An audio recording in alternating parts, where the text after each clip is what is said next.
കൂട്ടുകാരെ, ഞാൻ പീറ്റർ ചേട്ടൻ. ഇന്നത്തെ വീഡിയോ എന്ന് പറഞ്ഞാൽ തേങ്ങ വില വളരെ വിപണി തകർച്ചയിലേക്കാണ്. ഇതിന് 1 രൂപ കുറഞ്ഞുകൊണ്ടിരിക്കുകയാണ്. ഇപ്പോൾ വൻകിട മില്ലുകൾ കൊപ്രയെ തഴഞ്ഞ് പച്ചത്തേങ്ങയിലേക്ക് നോക്കുകയാണ്. ഇതിൽ കാണുന്ന തേങ്ങ ചകരിയില്ലാത്ത മുട്ടത്തേങ്ങ കിലോ ഇപ്പോൾ 90 രൂപയാണ് കടകളിൽ നിന്ന് വാങ്ങിക്കുമ്പോൾ കിട്ടുന്നത്.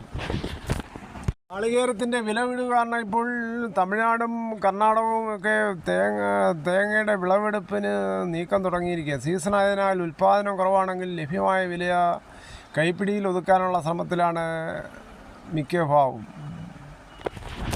വെളിച്ചെണ്ണ വൻകിട മില്ലുകാർ ഇപ്പോൾ പച്ചത്തേങ്ങയിലേക്ക് തിരിഞ്ഞിരിക്കുകയാണ്. കാരണം പച്ചത്തേങ്ങ നേരിട്ട് സംഭരിക്കുമ്പോൾ വില കുറച്ചെടുക്കാമെന്നുള്ള ചിന്താഗതിയിലാണ് ഇങ്ങനെ എടുക്കുന്നത്. കൊപ്രയാകുമ്പോൾ അതിൻ്റേതായ വില. കൊപ്ര ഇപ്പോൾ കിലോയ്ക്ക് 216 രൂപയാണ്.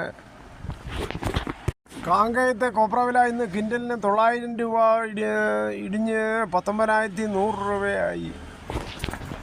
കിലോയുടെ പുറത്ത് തേങ്ങയുടെ വില 100-ൽ പുറത്ത് പോയിരുന്നു. ഇപ്പോൾ അതിൽ നിന്ന് വ്യത്യസ്തമായി കുറഞ്ഞുകൊണ്ടിരിക്കുകയാണ്.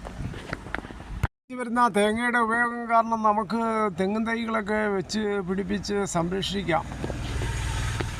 അത് നമുക്ക് ആവശ്യമുള്ള കരിക്കും ഇതിൽ നിന്ന് നമുക്ക് വെട്ടിയെടുത്ത് കുടിക്കുകയും ചെയ്യാം. ഒരു കരിക്ക് റോഡ് സൈഡിൽ നിന്ന് വാങ്ങിക്കണമെങ്കിൽ ഒരു പീസിന് 50 രൂപയാണ്. ഇപ്പോൾ നമ്മുടെ സംസ്ഥാനത്ത് തദ്ദേശ സ്വയംഭരണ സ്ഥാപനങ്ങളിലെ തെരഞ്ഞെടുപ്പ് ഡിസംബർ 9-ഉം 11-ഉം നടക്കുകയാണ്. ഇതുമായിട്ട് ഒരു സ്ഥാനാർത്ഥിക്ക് പരമാവധി ചിലവഴിക്കാവുന്ന തുക ഗ്രാമപഞ്ചായത്തിൽ 25,000 രൂപ മാത്രമാണ്. ബ്ലോക്ക് പഞ്ചായത്തും മുനിസിപ്പാലിറ്റികളും 75,000 രൂപയും ജില്ലാ പഞ്ചായത്തും കോർപ്പറേഷനുകളിൽ 1,50,000 രൂപയുമാണ്.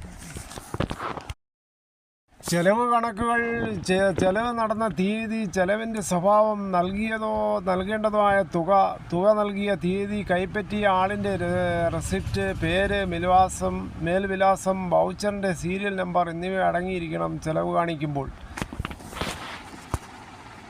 ഫലപ്രഖ്യാപനം തീയതി മുതൽ 30 ദിവസത്തിനകം തെരഞ്ഞെടുപ്പ് ചെലവുകളുടെ കണക്ക് ബന്ധപ്പെട്ട രേഖകൾ സഹിതം ബന്ധപ്പെട്ട തദ്ദേശ സ്വയംഭരണ സ്ഥാപന സെക്രട്ടറിക്ക് നൽകണം.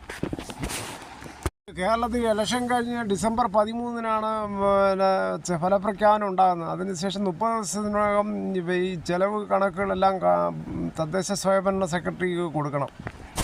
തിരഞ്ഞെടുപ്പ് ചെലവുകൾ ഓൺലൈനായിട്ടും സമർപ്പിക്കാം.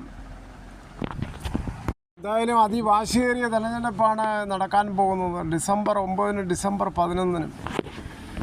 ഇതോടുകൂടി ഈ വീഡിയോയുടെ പൂർണ്ണമാകുന്നു. ഇത്രയും സമയം ക്ഷമയുടെ കേട്ടിരുന്ന് വളരെ നന്ദി. നിങ്ങൾക്ക് ഇഷ്ടമായെങ്കിൽ ഒരു ലൈക്കും, ഒപ്പം നിങ്ങളുടെ വിലയേറിയ അഭിപ്രായങ്ങൾ സബ്സ്ക്രൈബ് ചെയ്യാൻ മറക്കല്ലേ.